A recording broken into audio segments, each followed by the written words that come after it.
దేవుని పరిశుద్ధ నామానికి స్తోత్రాలు. ఈ రోజున లూకా సువార్త 21వ అధ్యాయము. ఈ అధ్యాయములో 38 వచనాలున్నాయి. మొదటి వచనం, కానుక పెట్టెలో తమ కానుకలను వేయుచున్న ధనవంతులను ఆయన పారజూచెను. రెండవ వచనం, ఒక బీద విధవరాలు 2 కాసులు అందులో వేయుచుండగా చూచి. మూడవ వచనం, ఈ బీద విధవరాలు అందరికంటే ఎక్కువ వేసెనని మీతో నిజముగా చెప్పుచున్నాను.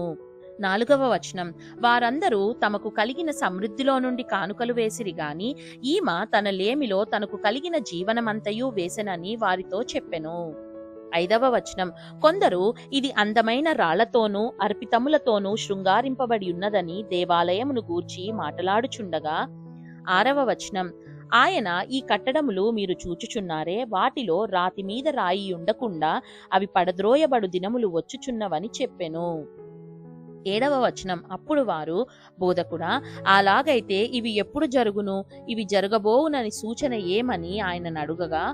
ఎనిమిదవ వచనం, ఆయన, మీరు మోసపోకుండా చూచుకొనుడి. అనేకులు నా పేరట వచ్చి నేనే ఆయనననియు కాలము సమీపించిననియు చెప్పుదురు. మీరు వారి వెంబడి పోకుడి. తొమ్మిదవ వచనం, మీరు యుద్ధములను గూర్చియు కలహములను గూర్చియు వినినప్పుడు జడియకుడి. ఇవి మొదట జరగవలసి ఉన్నవి గాని అంతము వెంటనే రాదని చెప్పెను. పదవ వచనం, మరియు ఆయన వారితో ఇట్లనెను, జనము మీదికి జనమును రాజ్యము మీదికి రాజ్యమును లేచును. 11వ వచనం, అక్కడక్కడ గొప్ప భూకంపములు కలుగును, తెగుళ్ళును కరువులను తటస్థించును, ఆకాశము నుండి మహా భయోత్పాతములను గొప్ప సూచనలను పుట్టును.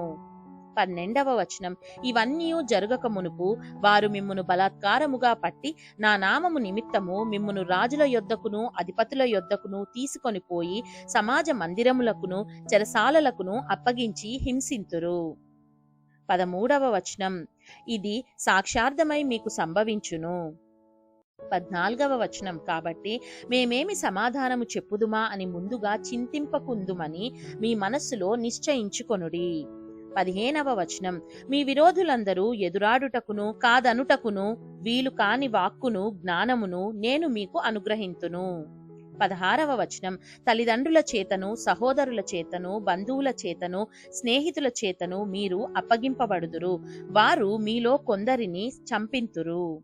17వ వచనం, నా నామము నిమిత్తము మీరు మనుషులందరి చేత ద్వేషింపబడుదురు. 18వ వచనం, గాని మీ తల వెంట్రుకలలో ఒకటైనను నశింపదు. 19వ వచనం, మీరు మీ ఓర్పు చేత మీ ప్రాణములను దక్కించుకొందురు. 20వ వచనం, యెరూషలేము దండ్ల చేత చుట్టబడుట మీరు చూచునప్పుడు దాని నాశనము సమీపమై ఉన్నదని తెలుసుకొనుడి. 21వ వచనం, అప్పుడు యూదయలో ఉండువారు కొండలకు పారిపోవలెను, దాని మధ్య నుండి వారు వెలుపలికి పోవలెను, పల్లెటూళ్లలోని వారు దానిలో ప్రవేశింపకూడదు. 22వ వచనం, లేఖనములలో వ్రాయబడినవన్నీయు నెరవేరుటకై అవి ప్రతిదండన దినములు. 23వ వచనం, ఆ దినములలో గర్భిణులకును పాలిచ్చు వారికిని శ్రమ, భూమి మీద మిక్కిలి ఇబ్బందియు ఈ ప్రజల మీద కోపమును వచ్చును. 24వ వచనం, వారు కత్తివాత కూలుదురు, చెరపట్టబడిన వారై సమస్తమైన అన్యజనముల మధ్యకు పోవుదురు. అన్యజనముల కాలములు సంపూర్ణమగు వరకు యెరూషలేము అన్యజనముల చేత త్రొక్కబడును. 25వ వచనం, మరియు సూర్యచంద్ర నక్షత్రములలో సూచనలను భూమి మీద సముద్ర తరంగముల ఘోష వలన కలవరపడిన జనములకు శ్రమయు కలుగును. 26వ వచనం, ఆకాశమందలి శక్తులు కదిలింపబడును గనుక లోకము మీదికి రాబోచున్న వాటి విషయమై భయము కలిగి మనుషులు ఎదురు చూచుచు ధైర్యము చెడి కూలుదురు.